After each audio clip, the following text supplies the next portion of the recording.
Alors ce matin, je voudrais sans tarder lire un texte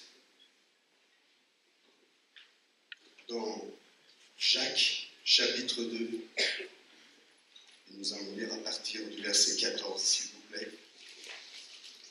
Mes frères, à quoi cela sert-il à quelqu'un de dire « j'ai la foi » s'il ne le prouve pas par ses actes? Cette foi peut-elle le sauver? Supposez qu'un frère ou une sœur n'ait pas de quoi se vêtir ni de quoi manger chaque jour. À quoi cela sert-il que vous lui disiez « au revoir, portez-vous bien, habillez-vous chaudement et mangez à votre faim ». Si vous ne leur donnez pas ce qu'il est nécessaire pour vivre, il en est ainsi de la foi, si elle ne se manifeste pas par des actes, elle n'est qu'une chose morte. Amen. Vous savez, ce texte a fait couler beaucoup d'encre. On écrit sur ce texte simplement parce qu'on reprochait à cette lettre de Jacques, finalement, de ne pas y retrouver ce qu'on appelle la justification par la foi dont parle l'apôtre Paul. Je rappelle que la justification par la foi, c'est déclarer juste le pécheur quand il croit dans l'œuvre du Christ. Et on a écrit beaucoup parce qu'on ne retrouvait pas cette justification apparemment dans cette lettre. Luther a même dit que cette lettre était une épître de paille. Une épître de paille comme pour dire qu'elle, finalement, elle a mis longtemps à être reconnue dans le canon. Mais si vous regardez plus attentivement les lettres de Paul, par exemple, dans les lettres de Paul, il y a toujours une partie doctrinale très très forte. C'est-à-dire qu'au début, il y a la doctrine qui est posée. Mais Paul, après sa partie doctrinale, va toujours faire suivre les choses d'une mise en pratique. Et la doctrine est suivie toujours par les apôtres de quelque chose qui nous met en route et nous met pour mettre en pratique la parole. Le livre de Jacques n'est pas un livre qui s'oppose à la justification, bien au contraire. Ce livre est complémentaire, bien complémentaire aux autres qui ont été écrits du Nouveau Testament. Peut-être que l'Esprit Saint, je dis peut-être, mais je suis certain ce matin, que l'Esprit Saint va vous solliciter. Je suis certain que le Saint-Esprit ne peut pas vous laisser indifférente à ce message qui vient de Dieu. Vous allez être sollicité tout au long de ce message par le Saint-Esprit qui habite en vous.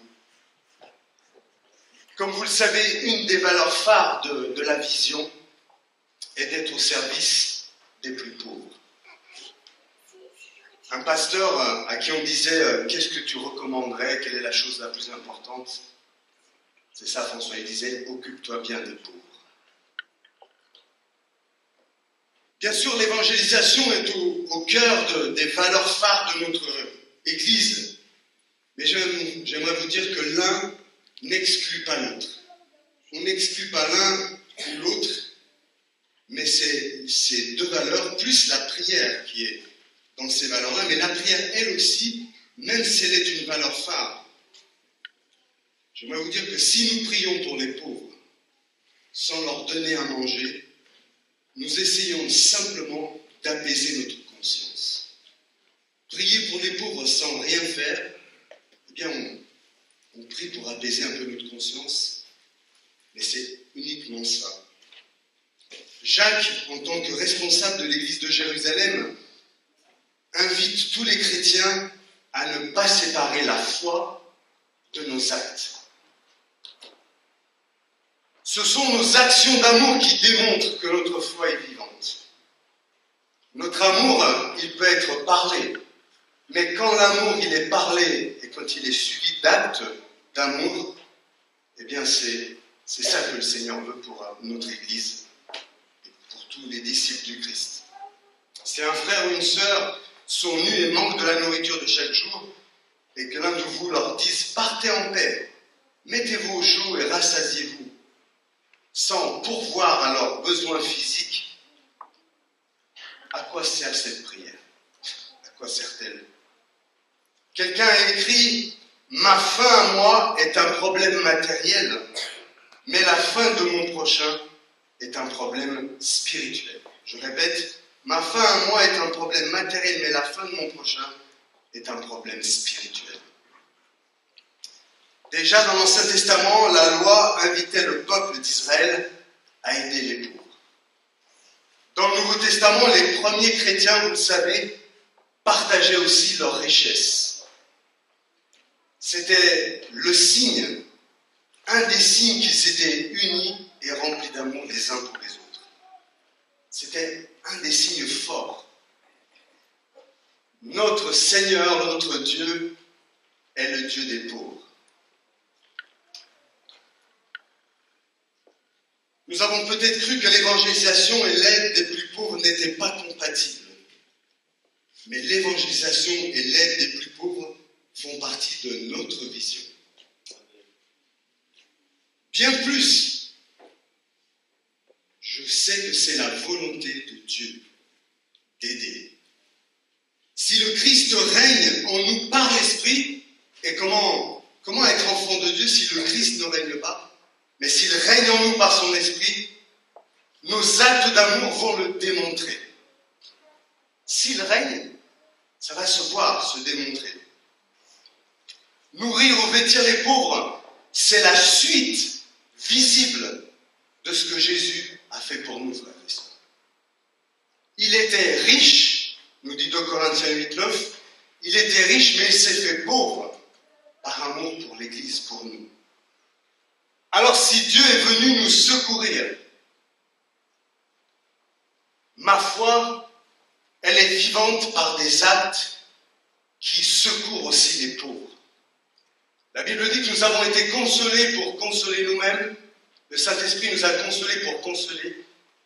Dieu s'est fait pauvre de riche qu'il était pour que nous aussi, nous puissions être à son image et faire de même. Va et fais de même. Alors, y a-t-il une place pour les œuvres dans notre foi? Oui, oui, oui, oui. Il y a une place pour les œuvres.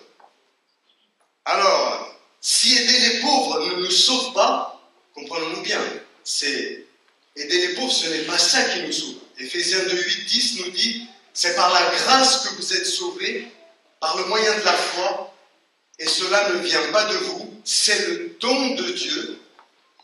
Ce n'est point par les œuvres afin que personne ne se glorifie. Amen. Mais le verset 10 continue, une fois qu'il a parlé de l'élection, il nous parle au verset 10, mais nous sommes son ouvrage. Nous avons été créés en Jésus-Christ pour des œuvres bonnes que Dieu a préparées à l'avance afin que nous les pratiquions. Amen. Jacques va donner des exemples pour imager notre foi. Je voudrais aussi vous donner une image, et l'image va passer, c'est l'image d'une pièce de monnaie. D'un côté et de l'autre, et la pièce de monnaie, c'est juste une image pour vous dire que dans notre foi, il y a la foi et les œuvres. D'un côté la foi, de l'autre côté les œuvres, il y a ces deux facettes. Car la foi sans les œuvres est morte. Elle n'a pas de puissance. Dire j'ai la foi sans conséquences pratiques, cette foi est sans valeur, vide de sens et inutile. Jésus dira faire la volonté de mon Père. Faire la volonté du Père n'est pas simplement de parler, mais c'est joindre à la parole la pratique. Pratiquez ce que vous dites. Permettez-moi de vous dire que la foi n'est pas une incantation. Ce n'est pas une incantation de paroles belles, belles, belles, comme le jour, mais c'est des paroles qui sont belles si elles se mettent dans la pratique du quotidien. Une foi en Dieu qui ne serait pas appliquée, elle est morte. Alors, prenons les exemples que nous donne cette lettre. Premier exemple, au verset 15 et 16, nous avons lu « Ce qui est reproché aux croyants, c'est de voir un frère manquer de nourriture ou de vêtements. Et que fait-il? Que fait-il? Non seulement il ne fait rien, mais en plus, c'est terrible, on est terrible. Hein? On dit chauffez-vous, rassasiez-vous vous-même. C'est terrible, la religion est terrible. Elle doit être crucifiée. La religion est terrible. En plus, on dit allez, réchauffez-vous, je prie pour vous. C'est fou la religion. Ce type de foi, alors ça peut peut-être vous choquer, ce type de foi, c'est la foi des démons. Ce type de foi, c'est la foi des démons. Les démons croient, mais ils tremblent. Les démons croient, mais ils tremblent. Alors croire qu'il y a un seul Dieu ne prouve pas qu'on a la foi. Il faut plus. Les démons croient qu'il y a un seul Dieu, mais ils tremblent. Et j'aimerais vous dire qu'il faut plus. Il ne faut pas avoir la foi des démons, parce que ceux qui ont une foi authentique, eux peuvent s'approcher avec assurance du trône de la grâce. Savez-vous pourquoi? Savez-vous pourquoi ceux qui ont cette assurance s'approchent du trône de la grâce? Eh bien, ils se rapprochent du trône de la grâce parce que par leurs actes d'amour, ils vont au trône de la grâce pour être fortifiés, et par leurs actes d'amour, ils trouvent leur foi véritable. Alors ils sont devant le trône de la grâce, ils sont sereins. Parce que Jésus a payé, mais parce que ma foi est vivante, ma foi est en action. J'aimerais vous dire que sans la foi, il est impossible de plaire à Dieu. C'est impossible. Si vous voulez être, bien sûr, agréable au Seigneur, il faut que l'on ait foi. Paul disait, certains font profession de connaître Dieu, mais ils renient par leurs œuvres, leurs paroles. C'est-à-dire que parfois on dit des choses, mais par nos œuvres mauvaises, on renie notre foi. La foi en Dieu se manifeste par des actes concrets.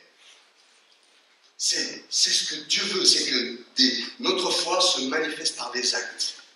Alors non pas que les actes nous sauvent, mais notre foi, elle est vivante quand elle se manifeste par des actions. Deuxième exemple, versets 21 à 23. L'apôtre donne l'exemple, d'Abraham. Abraham, le père de la foi. Abraham crut à Dieu, cela lui fut compté comme justice. Mise à son compte. Mise à son compte, c'est la déclaration de justice de Dieu. Quand nous, en tant que pécheurs, nous sommes déclarés justes par la foi, notre compte qui était vide, qui était à moins, il est à plus par l'œuvre de Jésus. Abraham, le père de la foi, crut en la promesse. Il crut d'abord, n'est-ce pas? Il crut d'abord, c'est la première chose qu'il fit, c'est croire, parce qu'il crut qu'il allait avoir une descendance. Il a cru avant d'être le père d'Isaac. C'est la première chose. Cela veut dire que donc croire est tout en premier. D'abord, il faut croire. C'est ce qui vient en premier. C'est la foi. Ce n'est pas nos œuvres qui viennent en premier, c'est toujours la foi. Et la foi est un don de Dieu qui nous est donné. On n'a pas à se glorifier. Comme disent les jeunes, je ne sais pas si ça se dit toujours, on n'a pas à crâner avant d'être bu. Mais en tout cas, c'est un don de Dieu qui nous est donné par Dieu. Mais Jacques va citer le père de la foi. Il va citer Abraham. Il va citer le père Abraham, n'est-ce pas? La pièce de monnaie, souvenez-vous de ça. D'un côté la foi, de l'autre les œuvres. Non, nos actes ne nous sauvent pas. Mais cela atteste, Abraham, sa foi a été attestée parce qu'il a cru, d'abord en la promesse, mais ensuite, après avoir cru, que fit-il? Il était prêt à offrir son fils sur l'autel. Il est allé presque jusqu'au bout et Dieu l'a arrêté. Oui, pour être sauvé, la foi seule suffit sans les œuvres. Mais si notre foi est bel et bien réelle, alors les œuvres de la foi vont suivre. Ça va suivre. Abraham, notre père dans la foi, a mis sa foi en mouvement, en action. Et vous savez, je crois même que c'est Dieu qui crée en nous le vouloir et le faire, le oui et l'amen. Dieu crée en nous. C'est-à-dire que les œuvres préparées d'avance, le Seigneur va nous donner son esprit pour créer en nous le vouloir et le faire. Et notre problème, c'est un problème d'obéissance. Souvent, le Seigneur nous parle, met en route des choses chez nous, mais souvent, on ne veut pas ça. On dit, ah non, pas ça. Non, ça ne m'intéresse pas. Non. Voilà, et on discute avec Dieu. La foi ne doit pas être paralysée. Elle doit être vivante. La foi ne doit pas être statique. Elle doit être vivante.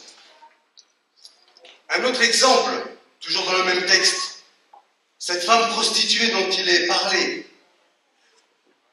Elle est citée dans, si mes souvenirs sont bons, dans Hébreux 11.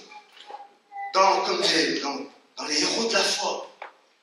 Elle a proclamé sa foi en disant dans un texte de l'Ancien Testament, dans Josué 2, « L'Éternel votre Dieu est Dieu dans les cieux, là-haut et sur la terre ici-bas. » Elle a proclamé sa foi. Mais son acte de foi, c'est d'avoir caché les espions. C'était là la preuve que la foi qu'il habitait, cette prostituée, était sincère et vraie. L'exemple est d'autant plus frappant, frères et sœurs, que elle était mal vue à l'époque. Elle était non-juive et prostituée. Ses actes ont suivi ses paroles. Tout cela nous est donné à nous aujourd'hui comme exemple, pour nous, Église de Dieu. Cela nous est donné comme exemple. De même, la foi, sans les œuvres, verset 26, est morte. Si la foi est quelque chose d'invisible, la foi est invisible. Mais ses œuvres, elles, se voient. La foi, elle, est invisible, mais les œuvres de la foi se voient. Les œuvres préparées d'avance vont se voir. La foi sans œuvre est stérile. Regardez un arbre qui ne porte pas de fruits. C'est bizarre, non? Un arbre va porter du fruit. C'est normal. De même, la foi sans la sève du Saint-Esprit ne peut pas produire de fruits. Donc, si vous êtes ici ce matin, si vous êtes enfant de Dieu, votre foi va porter du fruit. Ne pas être solidaire avec les pauvres, c'est quelque chose d'impensable. On ne peut pas le vivre dans notre Église. Mais il faut être solidaire, mettre ma foi en application. Il nous faut être solidaire vis-à-vis des autres. Parce que sinon, cette foi-là, elle est vide, sans aucun sens. Alors vous allez me poser la question, ou peut-être c'est moi qui vous la pose ce matin. Germe d'espoir. Qu'est-ce qu'on va faire avec germe d'espoir? Allons-nous nous engager? Alors, on va se dire, mais t'es pasteur. Fais quelque chose. C'est le ministère pastoral est dédié à la prière et à l'étude de la parole et à la prédication et à l'enseignement. Donc, je voudrais vous dire qu'on est là pour enseigner, prier, apporter le peuple devant le trône de la grâce. Mais le peuple doit être en action, chacun, chacune. Surtout que je crois que cela fait partie de notre vision et Dieu nous appelle ce matin. Il ne faut pas avoir une foi que dans l'intellect, sans aucune piété. Parce qu'à la fin du chapitre 1, Jacques dit « La religion pure et sans tache devant Dieu notre Père consiste à visiter les veuves et les orphelins. » Ces personnages nous indiquent simplement les gens les plus fragiles. Et il faut qu'on s'occupe des plus fragiles, frères et sœurs. Dire « j'ai la foi sans cette miséricorde », c'est une foi ou une religion pleine d'apparence, mais qui renie ce qui en fait la force. J'espère que nous ne voulons pas d'une religion de l'apparence, parce qu'on renie tendresse qui fait la vraie force. Chers amis, frères et sœurs, l'Église, c'est nous, c'est vous, c'est moi, c'est toi, c'est nous les pierres vivantes. Alors, ce texte nous interpelle tous ce matin. Il nous dit, si vous pouvez aider les pauvres, et on le peut, et que vous ne faites rien, alors que Dieu insiste, je le crois, il dit à cette Église, occupe-toi des pauvres. Qu'allons-nous faire? Si on dit non, si on ne veut pas écouter le cri des pauvres, je crois que Dieu ne nous écoutera pas non plus.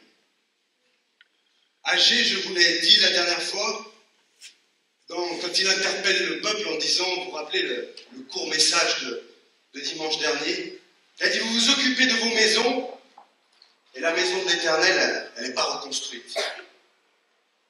Et Agé va dire, comme une prophétie, alors que tous vont se repentir, tous les responsables, tout le peuple va se repentir, et Agé va dire, parce que tu as semé beaucoup et tu as peu récolté. Tu as bu, mais ça ne t'a pas désaltéré. Tu as mangé, mais tu n'as pas été rassasié. Ton porte-monnaie est comme un porte-monnaie où l'argent se met comme un trou quelque part et tu ne gardes rien. Ta foi est vide et immature. Dieu nous appelle à la repentance, il nous appelle à changer d'état d'esprit. Il nous appelle ce matin. J'aimerais terminer vous dire quelque chose que j'ai reçu dans la prière. Nous étions en train de prier dans mon bureau et on louait Dieu et j'ai eu deux images. La première image, c'était vous savez, celui qui saute, fait du saut en hauteur, le saut à la perche, hein, c'est ça dans les Jeux Olympiques. Il plante la perche et il saute très haut, je ne sais pas combien de mètres. Je voyais cette image et, comme aux Jeux Olympiques, vous voyez, il y avait plein de monde. Je voyais une personne sauter en haut et réussir, vous voyez, passer les je ne sais pas combien de mètres, les 6 mètres, je ne sais pas combien. Et tout le monde applaudissait cette personne. C'est comme si le Seigneur me disait, ça c'est l'apparence, la religion de l'apparence. Et il y avait une deuxième image, accompagnée d'un texte, qui disait, pleure devant le Seigneur, humilie-toi. Soit pleure et humilie-toi. Et ce texte était accompagné, je voyais une autre image, au début je ne saisissais pas. Vous savez, parfois il y a des gens qui tiennent une barre, vous avez déjà vu, et puis avec de la musique, les gens descendent. Vous voyez, c'est ça Laurence, ils descendent comme ça, et hop, ils passent la barre. Alors, quand la barre est là, c'est facile. Quand la barre commence à être bien bas, ça devient difficile. Et puis je voyais quelqu'un passer, c'était le symbole de notre église, et au bout d'un moment, elle était tellement basse que la personne a fait comme ça. Elle est tombée à genoux.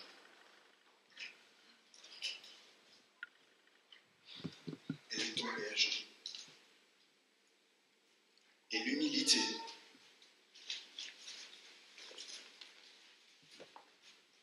l'appel pour cette église n'est pas un appel d'être populaire, de la popularité de ce monde. L'appel de notre église, c'est d'être dans l'humilité et de tomber à genoux. Le Seigneur me rappelait avant ce message, quand je vous vois ce matin, le Seigneur me rappelait combien il nous faut prier, frères et sœurs. Il nous faut vraiment prier.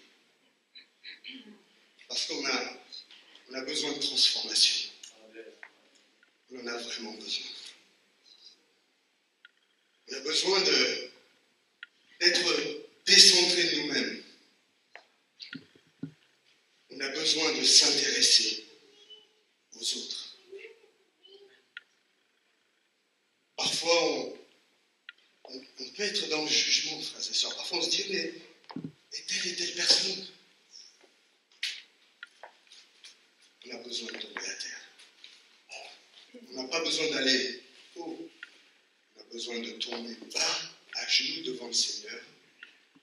s'humilier devant lui.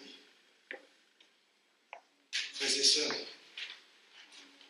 la partie alimentaire de Germe doit reprendre. Je suis persuadé. Nous prions depuis des semaines pour cela. La dernière fois, je voudrais remercier tous ceux qui sont inscrits. Il y a encore des feuilles pour qu'on puisse s'inscrire. Il y a besoin, je crois. Je crois que Dieu veut lancer des vocations dans les cœurs ce matin, même chez les jeunes. Je crois que Dieu lance un appel dans le cœur. Dieu te lance un appel ce matin. Alors c'est sûr que c'est pas très visible de s'occuper des pauvres. Vous allez me dire, c'est mieux peut-être d'être sur l'estrade. Mais je vous assure que c'est là le plan de Dieu. Non seulement qu'on enseigne, qu'on prêche et qu'on prie, mais que notre foi soit rendue vivante par des actes d'amour. Dans les derniers temps, le mal va augmenter, c'est sûr. Il y aura de plus en plus de mal, malgré la technologie, malgré l'intelligence des hommes, mais le mal va augmenter. Et Dieu nous dit que notre amour, lui, ne doit pas baisser ni se refroidir. Il doit augmenter. Plus le mal augmente, plus notre amour doit augmenter pour lui, pour Jésus. Amen. Et donc, pour nos frères et sœurs. Frères et sœurs, j'aimerais qu'on prenne un temps pour prier.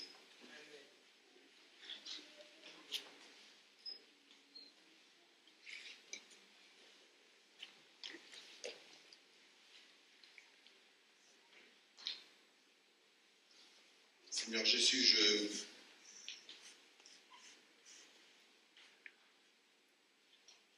c'est ce que tu as mis dans nos cœurs, Jésus.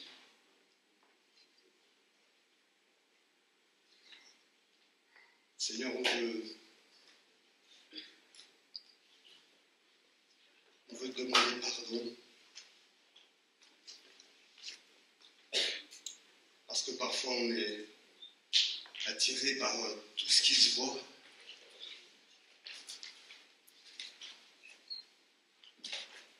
Et Seigneur, on veut que tu nous transformes, Seigneur. Seigneur, avec tous tes bien-aimés dans cette assemblée, nous te demandons de créer en nous cette passion pour les pauvres. Seigneur, que sert-il d'avoir une affiche où on affiche quelque chose s'il n'est pas suivi d'un élan qui vient du cœur? Père, fais-nous grâce ce matin. Je veux prendre autorité sur tout ce qui fait, peut-être sur l'ennemi qui veut nous culpabiliser, parce que ce matin, tu ne veux pas nous culpabiliser. La culpabilité n'est pas de Dieu. Tu ne montres pas du doigt ce matin. Ta parole ne montre pas du doigt. Mais ta parole vient comme un marteau briser la dureté de notre cœur parfois. Seigneur, merci pour ce marteau maintenant qui vient. Je voyais une image d'un marteau. Merci parce que ce marteau vient. Ce marteau a été là pendant cette prédication. Et il brise la dureté de notre cœur. Merci aussi pour ton feu, le feu du Saint-Esprit qui brûle en nous tout ce qu'il y a besoin de brûler. Dans le nom de Jésus. Merci Saint-Esprit. Tu es là, Seigneur, tu parles au cœur.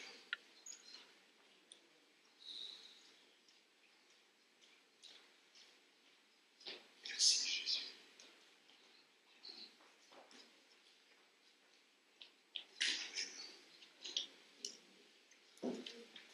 rien à rajouter. Sinon, vous dire que vous pouvez vous inscrire, mais vous pouvez ne pas vous inscrire aujourd'hui et prier en vous demandant si ce n'est pas vous que le Seigneur a choisi pour prendre le flambeau, la relève. Il y avait déjà des gens qui ont eu à cœur, mais ça doit être quelque chose de vivant dans notre cœur. Amen. Si vous vous sentez pauvre, la Bible dit « Heureux celui qui est spirituellement pauvre, qui se sent tellement pauvre qu'il compte sur sa grâce. » Si vous saviez combien de fois je me sens pauvre, si ce n'est, il n'y a que la richesse du Seigneur qui nous enrichit, parce que c'est vraiment la grâce de Dieu qui fait qu'on peut faire des choses pour lui dans les œuvres qu'il a préparées d'avance. Frères et sœurs, je n'ai pas voulu culpabiliser personne. Bien. C'est vraiment un appel de Dieu, je crois. Et à cet appel de Dieu, nous avons ces 5 valeurs. Et dans ces 5 valeurs, c'est servir les pauvres. Dieu n'est pas venu pour se faire servir, mais pour servir et donner sa vie pour nous. Il est allé, alors bien sûr, nous n'allons pas régler tous les problèmes de la terre. Certaines personnes avec qui je discute, des non-croyants, me disent, mais on ne va pas régler tous les problèmes de la terre. Oui, mais ce que vous pouvez, ce qu'on peut, faisons-le.